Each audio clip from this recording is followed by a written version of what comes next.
Halo teman-teman, kembali lagi bersama Abang Mova yang kali ini akan melanjutkan kisah perjalanan para pendekar hebat Cina yang kemarin sudah ada episode pertamanya ya.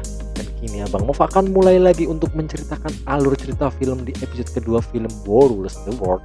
Dan langsung saja tanpa lama-lama kita mulai ke alur cerita filmnya. Di adegan pertama film kita diperlihatkan Bai Fengzi yang setelah itu pergi ke makam Yingzhou. Ia pun bertekad akan meneruskan keinginan yang ditinggalkan oleh Yingzhou.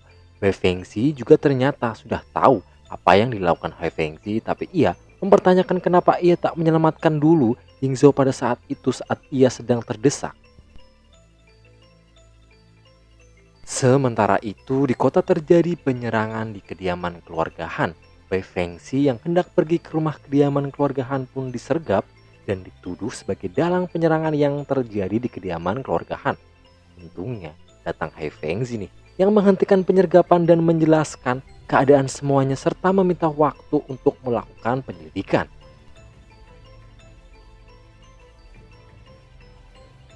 Setelah diamati dari hasil penyelidikan, mereka tahu kalau itu adalah ulah dari sekte Duan Hun. Melihat jumlah mayat, kemungkinan Han Pu, anak dari keluarga Han atau Han, saat ini masih hidup, karenanya mereka pun mencari keberadaannya.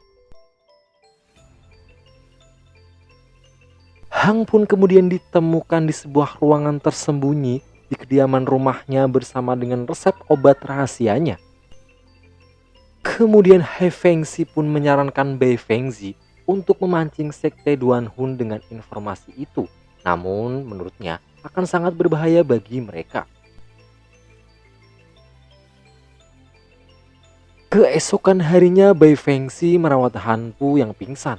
Ketika Han Pu terbangun, ia tampak ketakutan, namun Bai Fengzi dapat menenangkannya dan berjanji akan membantu menyelidiki kematian dari ayahnya.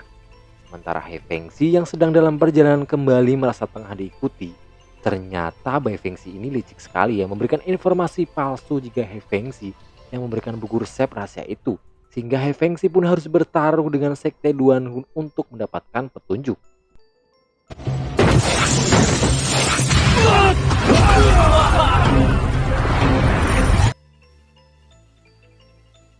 Lalu setelahnya Bai Fengzi kembali untuk menemui Bai Fengzi.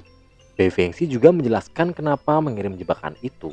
Ia lalu menanyakan petunjuk yang ia dapatkan, di mana Bai Fengzi menemukan koin perak milik keluarga yang bekerja sama dengan sekte Duan Hun. Keesokan harinya mereka mulai melakukan perjalanan kembali. Dalam perjalanan itu mereka selalu saja saling menyindir dan bertengkar satu sama lain. Lalu setelah itu Bai Fengzi membicarakan gadis bernama Xiun yang sebenarnya itu adalah nama asli dari Bai Fengzi. Di mana Bai Fengzi sudah menyukai Bai Fengzi sejak kecil. Saat Bai Fengzi sedang mengatakan beberapa penggalan puisi Xiun, Han pun merasakan kesedihan yang membuat ia mengingat mendiang ayahnya dan ia pun menangis sejadi-jadinya di dalam kereta. Kemudian di tengah perjalanan mereka berhenti untuk makan, namun semua makanan ternyata sudah dihabiskan oleh Bai Fengzi sehingga ia pun harus bertanggung jawab. Ia pun keluar untuk mencari buah-buahan di sekitar hutan-hutan saat mereka berhenti. Lalu pada saat Bai Fengzi sedang hanya berduaan dengan Han Pun, ia menanyakan sesuatu kepada Han Pun. Ia berniat membuat pil hati dewa dari keluarga Han, namun selalu gagal. Ia pun meminta Han Pun untuk membuatkannya karena ia merasa Bai Fengzi masih belum pulih 100%. Sementara itu di tempat lain Huang Chou sudah menemukan makam Yingzhou dan berniat akan membawa jasadnya kembali ke istana dan menguburkannya dengan layak atas pengorbanan yang telah dia lakukan. Adegan film beralih kini giliran sekte Tiang Xuang tempat Bai Fengzi melatih bela dirinya.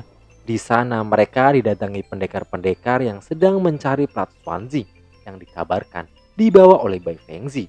Ketua di sana pun menjelaskan ia tak tahu apa-apa yang terjadi dengan muridnya dan akan melawan para pendekar jika mereka memaksa masuk dan menyerang sekte Tiang Xuang. Setelah mendengar penjelasan dari ketua, para pendekar pun mundur dan pertempuran pun tak terjadi di sana. Sementara itu, kini Hai Fengzi dan Bai Fengzi berada di sebuah penginapan. Di sana, Bai Fengzi mengucapkan terima kasih dan mengajak Hai Fengzi untuk segera makan karena Han pun sudah tertidur.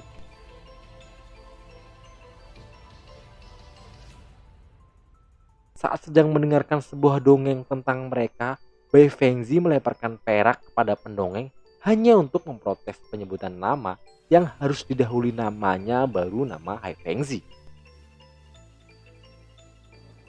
Lalu kemudian saat mereka pulang dari restoran, mereka dihadang oleh sekte Duanhun yang sebenarnya Hai Fengzi sudah merencanakan jebakan itu dan pertempuran pun tak bisa dihindarkan.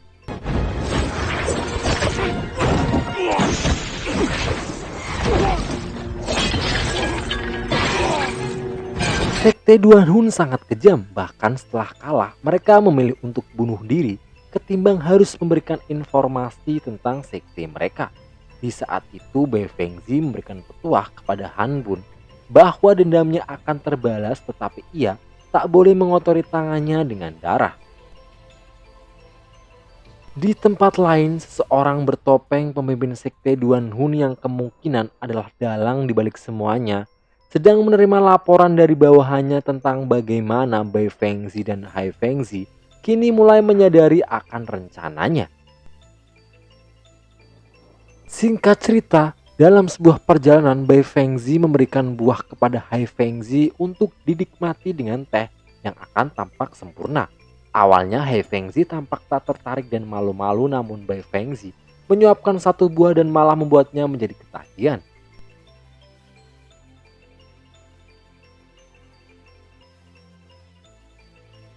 Ketua sekte Duanhun kini menyadari kekuatan terbesar Hai Fengzi adalah pavilion airnya yang sudah tersebar di dunia dan akan mencoba menghancurkannya dan memperingati Hai Fengzi karena sudah macam-macam dengannya.